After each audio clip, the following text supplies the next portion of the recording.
राज्यात महायुतीचं सरकार पुन्हा आलं। मुख्यमंत्रीपदाची शपथ घेत देवेंद्र फडणवीस यांनी मी पुन्हा येईल ही आपली टॅगलाईन खरी करून दाखवली। शपथविधी मोठ्या थाटामाटात पार पडला।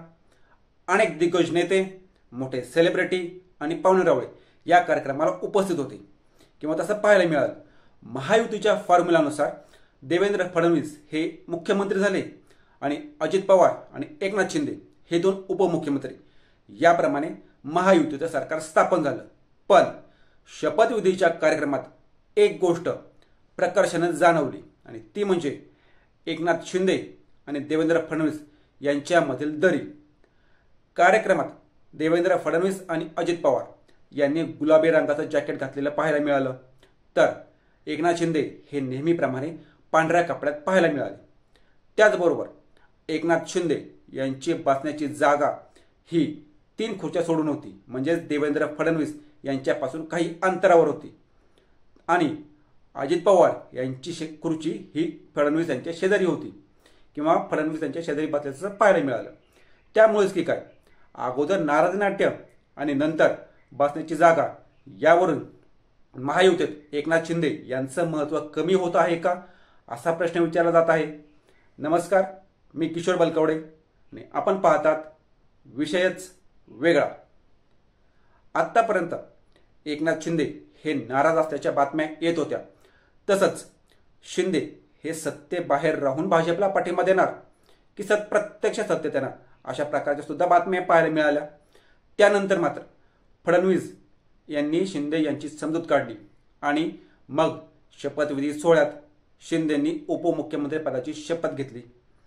या सगळ्या घडामोडीत किंवा या सोहळ्यात शिंदे हे एकटे दिसत असताना फडणवीस यांच्यासोबत अजितदादा दिसून येत होते। त्यामुळे येत्या काळात महायुतीमध्ये एकनाथ शिंदे यांचं महत्त्व कमी होईल अशा चर्चा सुरू झाल्याचं पाहायला मिळत आहे। याला कारण पण आहेत। पहिलं कारण म्हणजे अजितदादा आणि फडणवीस यांची जमलेली गट्टी।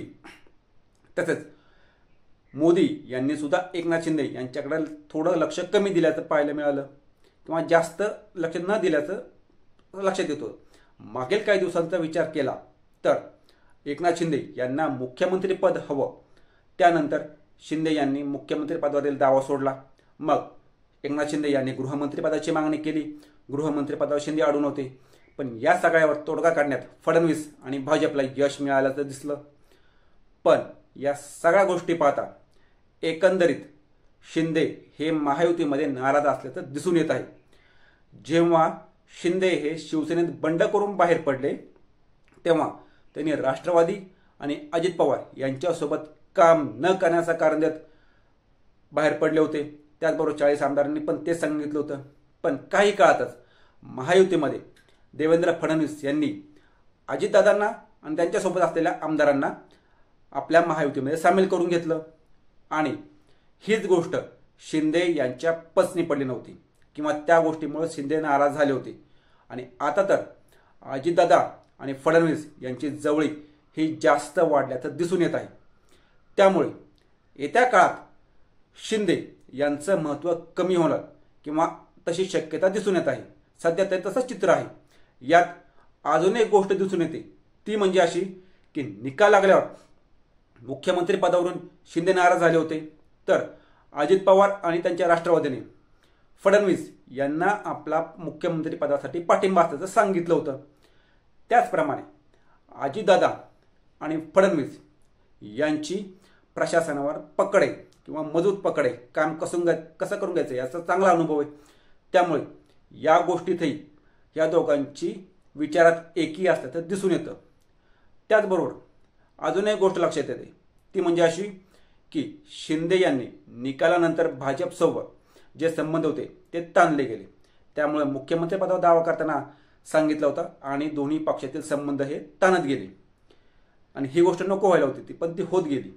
आणि हीच गोष्ट शपथविधी सोहळ्याला पण पाहायला मिळाली, कारण त्या कार्यक्रमात शिवसेनेचे कार्यकर्ते हे फार कमी होते, भाजपचे कार्यकर्ते जास्त होते। याचबरोबर एकीकडे शिंदे हे पदासाठी अडून होते, तर अजित पवार आणि त्यांचे आमदार हे भाजपच्या बाजूने आपला कौल असल्याचं सांगत होते। एकंदरीत सगळं नाराजी नाट्य जर बघितलं, त्याचबरोबर दोन्ही पक्षातील ताणले गेलेले संबंध यामुळे शिंदेचं महत्त्व कमी होण्याची शक्यता नाकारता येत नाही. तुम्हाला काय वाटतं हे कमेंट करून आम्हाला सांगा. आणि असेच नवनवीन व्हिडिओ पाहण्यासाठी आमच्या चॅनलला सबस्क्राईब करून व्हिडिओला लाईक करायला विसरू नका.